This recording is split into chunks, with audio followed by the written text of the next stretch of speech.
Сәлеметсіңдер ме оқушылар? Математика 3 сынып 169-170 сабақтар.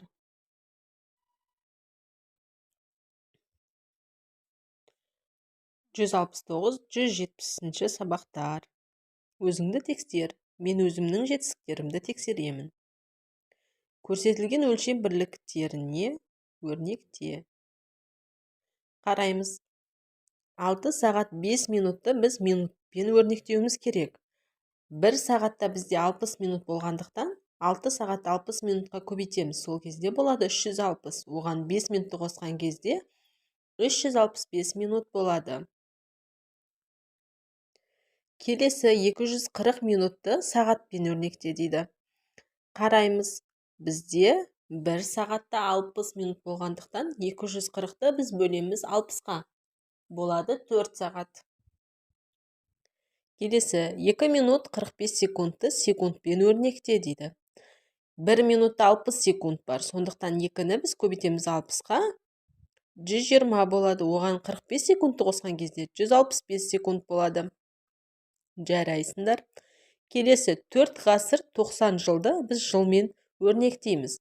1 ғасырда 100 жыл болғандықтан 100-ді біз көбейтеміз 4-ке. Сонда 400 жыл. Оған қосамыз 90 жылды, сонда 490 жыл болады. 4 тәулік 18 сағат сағатпен өрнекте дейді. 1 тәулікте 24 сағат болса, 4 тәулікте қанша сағат болады? Есептейміз. 96 сағат, оған қосамыз 18-ді. Болады 114 сағат. 16 жыл, 11 айды аймен өрнектейміз. 1 жылда 12 ай болса, өрнектейміз балалар. Сонда 203 ай болады.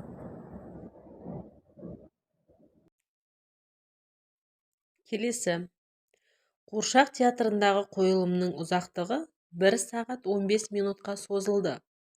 Егер ол сағат 10:30-да басталған болса, сағат нешеде аяқталады? Берілген жазайық.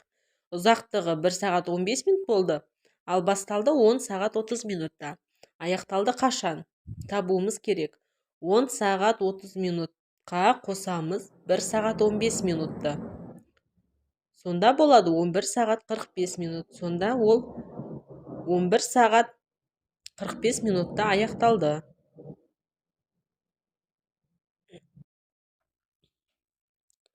Келесі тапсырмаға қараймыз. Саяхатшылар 3 сағат жаяу жүрді. Содан кейін демалу үшін 50 минут аялдады. Олар тағы 7 сағат жүрді. Саяхатшылар барлығы қанша уақыт жолда болды? Есептің шартын құрамыз. Бірінші. Жүрді 3 сағат. Ол бізде 3 сағат дегеніміз 180 минут болады, я? Аялдады 50 минут. Тағы жүрді 7 сағат. 7 сағат дегеніміз ол 420 минут. Сонымен барлығы қанша деймді? Шешуі 180 минутқа қосамыз 420 минутты, оған аялдаған 50 минутты қосамыз.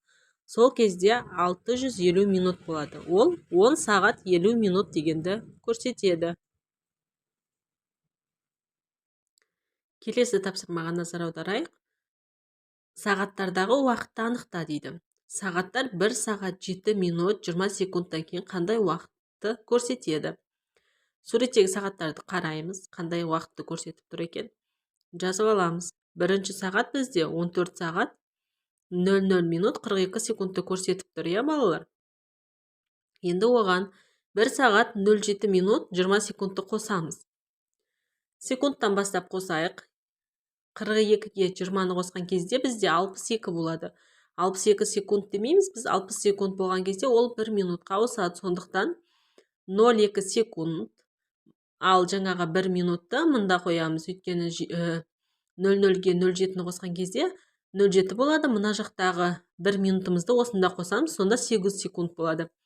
Ал сағатқа қосқан кезде 15 сағат 08 секунд 08 минут 02 секунд болады екен.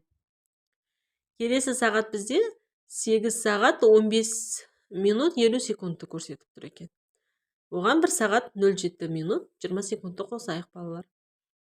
секундты қосқан кезде 70 болады. Алайда біз 60 секундымыз 1 минутты көрсеткендіктен 10 секундты ғана жазамыз да, ал 15-ке 7-ні қосқан кезде 22 секундтағы 1 минутымыз бар, сомен 23 минут болады. Сағатымыз 9 сағат болады. Келесі сағат бізде 9 сағат 40 минут 30 секундты көрсетіп тұр екен. Оған 1 сағат 07 секунд, 07 минут 20 секундты қосамыз. Секундтарды қосқан кезде 50 секунд, 47 минут 10 сағатты көрсетеді екен. Келесі есепте дейді. Кәнеке балалар, есептейміз. Бізге тәулікпен берілген, соны біз сағатпен жазуымыз керек екен. 7 тәулік 19 сағат бізде 187 сағатты құрайды. Одан азайтамыз 106 сағат болады. 4 тәулік 10 сағат 106 сағатты көрсетеді. Сонда 81 сағатқа тең болады екен. 5 сағат 25 минут бізде 325 минутты көрсетеді. Одан азайтамыз 2 сағат 50 минут дегеніміз 170 минутты көрсетеді. Сонда 325-тен 170-тен азайтқан кезде 155 минут шығады екен. Келесі 3 минут 20 секунд. Бөлеміз 5-ке. 3 минут 20 секунд деген бізде 200 секунд болады. Оны 5-ке бөлген кезде 40 секунд болады екен. 3 ғасыр 15 жыл. Ол 315 жылды көрсетеді. Оған қосамыз 4 ғасыр 80 жыл, 480 жыл. Сонда қосындысы болады 795 жыл болады екен. 130 секунд көбейтілген 3 дейді. 330 секунд болады. Оны минут пен секундқа айналдырған кезде 6 минут 30 секундты құрайды. 360 жыл қосылған 450 жыл. Ол екеуін қосқан кезде 810 жыл болады. Оны ғасыр мен 8 ғасыр 10 жыл деп көрсетіп жазамыз.